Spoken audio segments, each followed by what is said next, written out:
Good morning, everyone. Good morning. I think we're on week 4 here. Today we're talking about assessment. The good news is that this ed puzzle, or today's ed puzzle, will not have many questions. And that's for a very particular reason. The reason being that you guys are going to have to go out and do a lab within the next week, give or take. So you guys are gonna have to do a lot of work on your own, so I'm not really gonna stress the quiz portion of this presentation. However, you should be paying attention. So why test? Why do we assess, right? And this is straight from the Jack Daniels text. Before setting up any training programs, runners or coaches should gather some basic information. And that's the main reason why we test. That's why we have to assess. We have to evaluate the current status of an athlete, right? Whether you're talking about yourself or someone else. Are they a phenomenal athlete? Are they in decent shape? Are they in terrible shape? And that's one of the reasons why we would start to test. Once we test, we need to identify the areas for improvement. Is it, and there's various forms of a test. Do we need to work on their endurance? Do we need to work on their running economy, their VO2 max, their lactate threshold? Do we need to work on their flexibility? Is that creating some biomechanical issues in running? So there's all sorts of assessments that'll help identify areas for improvement. Now, this one isn't as often talked about, but the psychological side of testing, right? Goal setting. Once we know where the starting point is for an athlete, we can then set a realistic SMART goal, right? A SMART goal being specific, measurable. I forget the entire acronym, but you said some sort of realistic goal for them to get to. And then, we've got our starting point. There's my hand. We've got our end point, right? We know where we want to get to. We can start to evaluate our progress from starting point to end point. If we see that there's been any sort of regression, or if we see that our progress over the course of 2-3 months isn't where we want it to be, we might have to reformulate our plan or our plan of attack. Another psychological variable that is often overlooked when talking about assessment, and that's building confidence. So we would test probably multiple times on a long enough training plan. So if you're looking at a year, right, that's probably 2 macro cycles, right? Those of you that remember periodization, that's about 2 macro cycles, maybe 3. Maybe for a year we set a goal where in a 5K we'd like to shave off 90 seconds off our best 5K time. Well, that's not going to happen in a month or 2 months probably, right? So our goal is a year. Well, we're going to retest. We're not going to just test day 1 and then test again 365 days later. No, right? That wouldn't seem to make sense. We would want to kind of make sure we're making progress, right? We're evaluating that progress.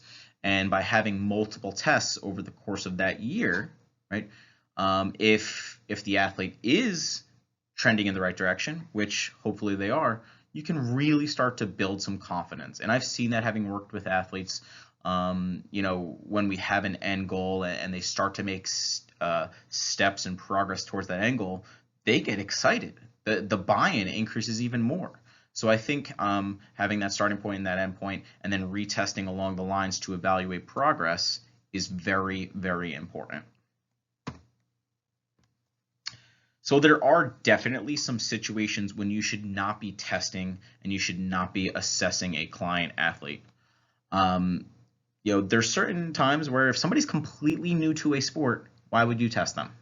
There's no reason to test if somebody's completely new. You don't need to know where they stand right from day 1. You know that they're a complete beginner, right?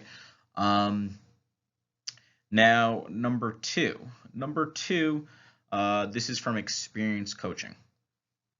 If you know an athlete is, for some reason, in worse shape than where they should be, for whatever reason, maybe they were sick, right? Maybe they've had a very stressful past few weeks of testing, like maybe it's an athlete in college who has been really stressed out with finals for 2 weeks, and you have a test scheduled right after finals. You might not want to test then. Why? Because all of a sudden, if somebody is behind and you know they're behind, and then you test them and they actually start to see how far behind they are, all of a sudden, right, that buy-in that I talked about earlier goes the opposite direction. So it works both ways, right? So as a coach, you have to be very careful about when you're planning the tests. So I mean, I would never assess an athlete in the middle of or right after finals week, or B, if you just see that they're just not ready. In workouts, you can kind of evaluate them, and I'll talk about that in a second. There's some other instances where if it's psychologically inappropriate, I've got certain people who, if they go through a battery of tests and they perform poorly, they melt down. They kind of destroy themselves. And for them, after having, of course, this is going to take some time having worked with a person, you'll learn that certain tests are just not appropriate. Now, the last one on this list is called the secret test. And the truth is that every workout can be viewed as a test. And as a coach living in the applied world, that's what I'm watching. Every single day I'm out there, I'm watching my athletes and I'm wondering, they could be warming up. I'm watching them warm up and I'm saying, that guy's got a little limp in his stride. Is something bothering him? I know he said something about his knee last week. Maybe it's still bothering him. Or during an actual workout, if I know where an athlete should be and I'm watching and I'm seeing, he's not hitting his times. I don't have to tell him I'm testing him, but in reality, and if he does that repeatedly, I know he's behind. So in a sense, it is a test / assessment of where I think they should be. Again, I might not tell them. Most oftentimes I'm not telling them, but it's something as a coach you can continuously watch to make sure they're making progress towards that inevitable end goal.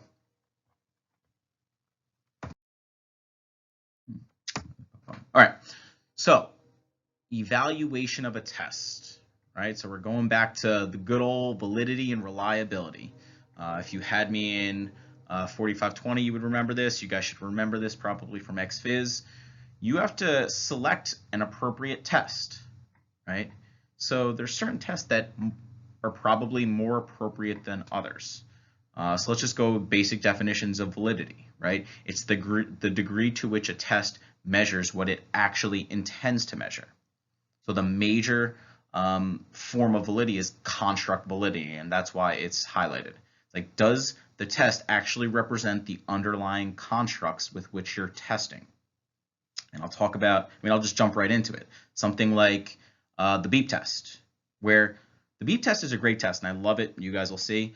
But it's probably not as strong, so the construct validity is definitely not as strong or as high as something like a graded exercise test, so a true VO2 max test on a treadmill.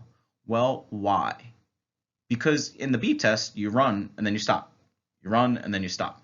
It's more of a repeated sprints test than it is a VO2 max, no matter how well the score from your beep test correlates to VO2 max, right? So that's an example of a test with lower validity than the gold standard, which would be a graded exercise test. So everything under validity is just kind of a secondary construct. I use that construct to construct validity, right? So face validity, content validity, and criterion reference validity is all secondary to construct validity. Face validity is, does it actually look like it measures what it's supposed to measure to the participant and to casual observers? So face validity is about the participant, right? Content validity is the degree to which it measures the actual underlying constructs to the expert, okay? And then finally, criterion referenced validity is correlating secondary tests to the main gold standard, okay? So an example would be body fat testing. You can use skin fold calipers, and those have been referenced to the gold standard of the dunk tank, right? Hydrostatic weigh-in. So that would be an example of criterion reference validity. In addition to the beat test, like I just said, it is referenced to a graded exercise test, and how well they're correlated determines its criterion reference validity. So jumping over to reliability, and I think this is probably more relevant to what we are about to do. So it's the degree of test, retest, reproducibility. Okay, so if I test and then I test again, am I going to have a similar result? Why not? And there's various factors that affect reliability. Conditions, the timing of tests, whether it's in the morning, evening, your nutritional status, are you in an energy balance, surplus, deficit? All of these things can affect reliability. So reliability is broken down into intra-subject variability and intra-rater variability, where intra-subject might be something like squat depth, right? If we're trying to standardize a test, something like how much weight in a 1 RM can somebody squat, because that's a standardized assessment of strength in the lower body.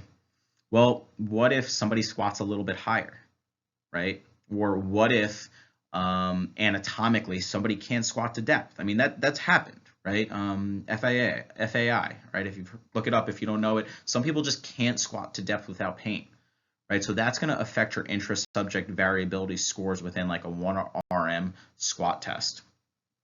Shoes. So we're connecting this to running. One thing we talk about later on in the semester are the Nike Vaporflies. They're this super high-tech carbon fiber shoe, which has taken the distance running world by storm, in that it's much more efficient shoe, and world records, American records, they're getting crushed. And the question is, well, are we better, or is it simply because of the technology that's affecting these results? And the truth is, like, you have to make sure when you're testing, you're controlling for various factors. So in this case, if we were doing a battery of tests on, let's say we were doing the Cooper test, we would make sure that people have similar shoes. Somebody shouldn't have the Vaporflies, and somebody shouldn't just have a pair of sneakers, a pair of Nikes on, or something like that. Shoes matter. And that's between subjects, right? So intra-rater variability really measures the objectivity versus subjectivity of a grading scale. I'm trying to think how I can relate that to endurance sports or endurance assessment. I mean, the easiest intra-rater variability way to look at this is something like the functional movement screening. You know, the functional movement screening is a test that assesses movement competencies in people, and it's based on a rater, a scorer. The scorer gives you a score for something like the overhead squat. He scores it a 0, 1, 2, or 3. 0, 1, or 2. Is there 3 on it? Now I'm confused. And I think it's a 3. And the problem with this is it's completely subjective to the scorer. Sure, they might be trained, but you know, one scorer might look at the same person and score it differently than another scorer. And that's intra-rater variability. Here's a good example of intra-rater variability. Using hand timing systems, right? So a stopwatch, right? So granted, it probably doesn't matter. It doesn't matter anywhere near as much in something like a 5K or a 10K. But if you're looking at like a 100-meter dash and you're trying to compare one race where somebody times an event and they time it at 10.8, and in the very next heat, there's a different official and he times it at 10.7, there's a chance there's some error in when they start their watch and when they stop their watch, and that variability between the raters, between the scorers, can lead to less reliable results.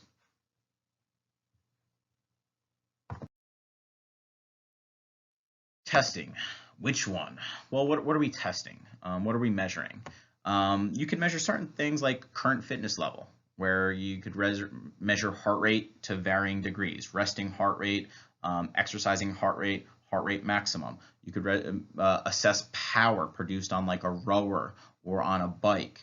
You could assess certain biomarkers when you're running, blood lactate levels, cortisol levels. You can assess biomechanics, optimal running positions, optimal cycling positions, optimal swimming positions. I would argue that swimming biomechanics is incredibly more important than running and cycling mechanics.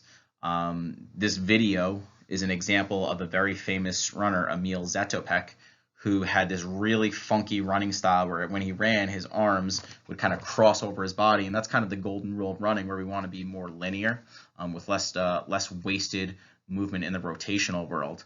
But the question is, like, is there an optimal running biomechanics? There's some general guidelines, but it's going to be very individualized.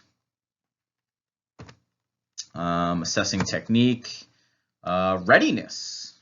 So again, you guys know me, but are we overtrained?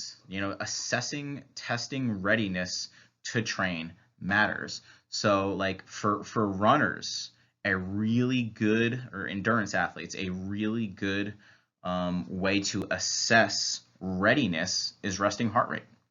If somebody has a normal resting heart rate of, let's say, 40 beats per minute, and then after a few hard weeks of training, several days in a row, their resting heart rate is like 43, 45, 47, whatever it is, that may be a sign that they're overtraining and they're not ready to handle the workload with which they're about to be given going forward. So that might be a sign that you need to back off as a coach. And stress, don't worry about that. So cardiovascular assessment measurements, endurance sports assessment measurements really is what this is looking at. And I just listed a bunch of these. We are going to look at VO2 max. VO2 max and distance covered, I think, next, which you guys will see in a few minutes. So your assignment for the week is you're going to have to write up a lab, and you're going to have to actually do this lab. So the first thing is I'm going to put up a PAR-Q, and I need you guys to take a look at the PAR-Q, print it out, sign it, scan it, and upload it to Blackboard. I need to see that you have been screened for fitness and for activity.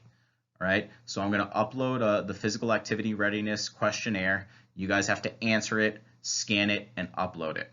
All right. That's a mandatory component of this lab. Now, when you're ready, you're going to start. The first test you're going to do is the Cooper test.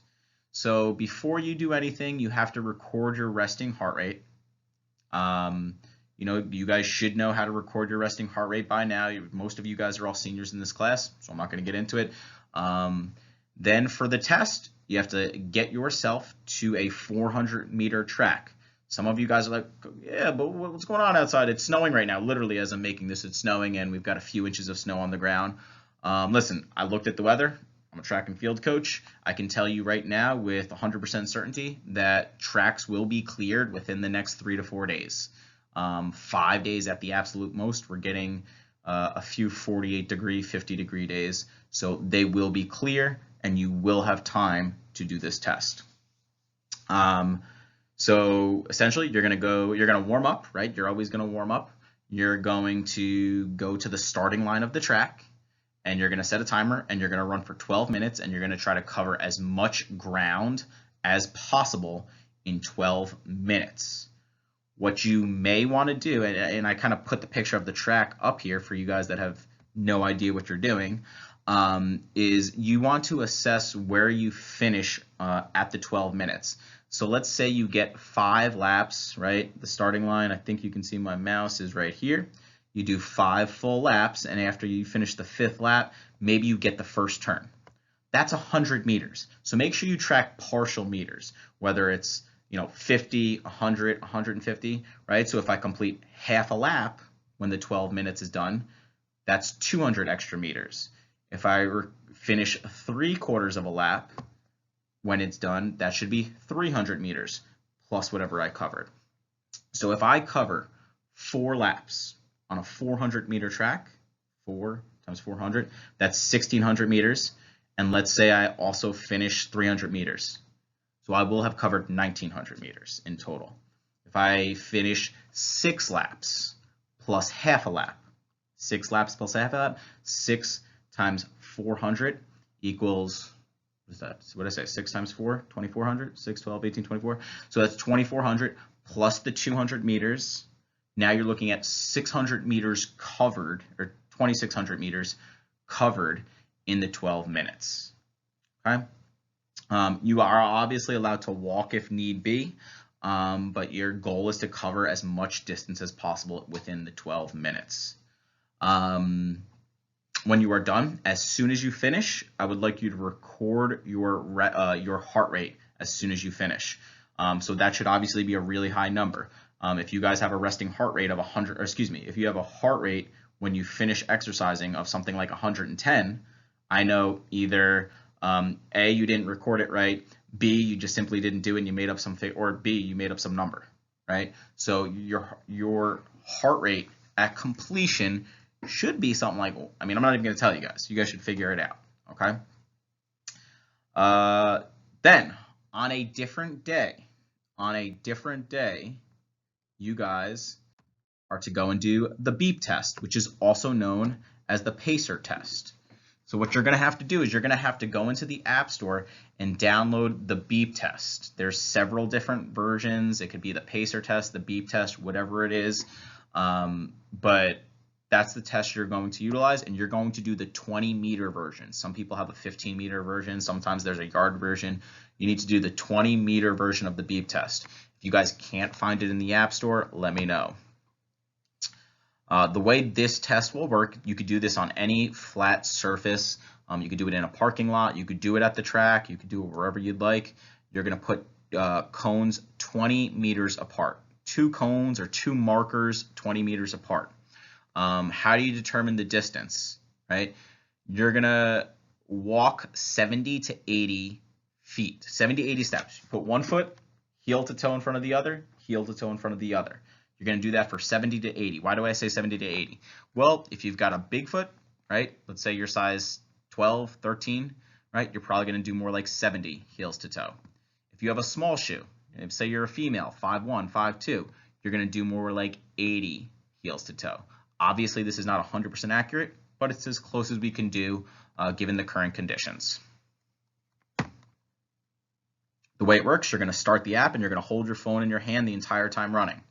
Should have also said you should be doing a warm-up beforehand.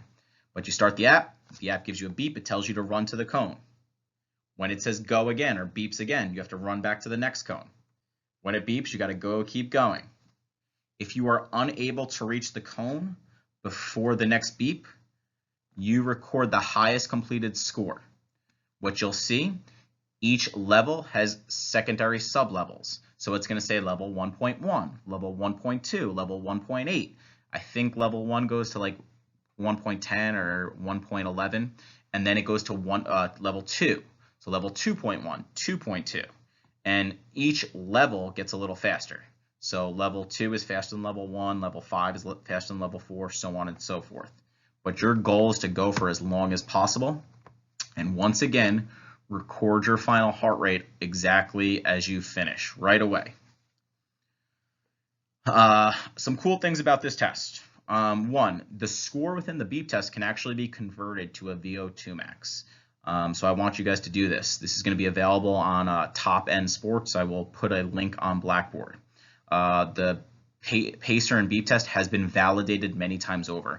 It's proven to be highly accurate, highly reflective of your VO2 max and aerobic fitness. It's easy to set up, and you could use this in large groups. Within my track and field team, I do this with like up to 80 kids at a time. And most importantly is in large groups, it can be fun. It can definitely be a lot of fun in large groups. So if some of you guys have some friends, I mean, at the end of the day, we are exercise science. If you guys have any friends that are, into fitness, I highly encourage you to get some friends to do it with you. It'll help motivate you and push you to go a little bit farther. Now, after we've done all of this, you guys have to do a write-up. It does not have to be anything crazy. In fact, I don't want it to be anything crazy. I don't want to see 10, 12, 14 pages. This is a much smaller lab, a much smaller write-up. than what you would normally do in another class with me. So all I simply want is less than a page, yeah, probably about a page introduction. Explain the rationale for why we assess, why assessments are important. Include some mention of validity and reliability. And as always, have a purpose statement. The purpose of this lab is to explore some type of statement about the BEEP and Cooper 12-minute test. Skip the method section. Results. Just include all of these variables in your results. You want to put it in a chart, put it in a chart, put it in a table. If you want to list them, try to make it nice, try to make it clean. I'm not going to spend an incredible amount of time. I'm going to look at them, but I'm not going to spend an incredible amount of time. And then going on to your discussion section. This is what I would like in your discussion section. Analyze your results, discuss similarities, differences, relate results to various components discussed so far this semester, right? So bioenergetics, fatigue is going to be a good one. You guys should be going as hard as possible, so fatigue should come into play. I've already said what are some of the differences between the tests. And finally, how can performance be improved? How can you improve your performance? If we were to test you again in a month, what are some things you might do to improve your performance? Okay, so how long should this write-up be? I don't know. 3 pages, 4 pages should be more than enough. Do not make it more than 5 pages. I'll probably stop reading. Okay, it's going to be graded as an Edpuzzle quiz itself, right? So most of your Edpuzzle quizzes are something like 8, 9, 10 questions. I'm going to make this worth 10 Edpuzzle points, and then kind of go from there. And your 10 Edpuzzle points are really just making sure you're kind of checking all the boxes on this write-up. Do you have an explanation for the rationale? Do you have all of the results that I asked for? Do you have everything in the discussion that I asked for? Right? That's going to be worth 10 Edpuzzle points. Okay. If you guys have any questions about this assignment, let me know.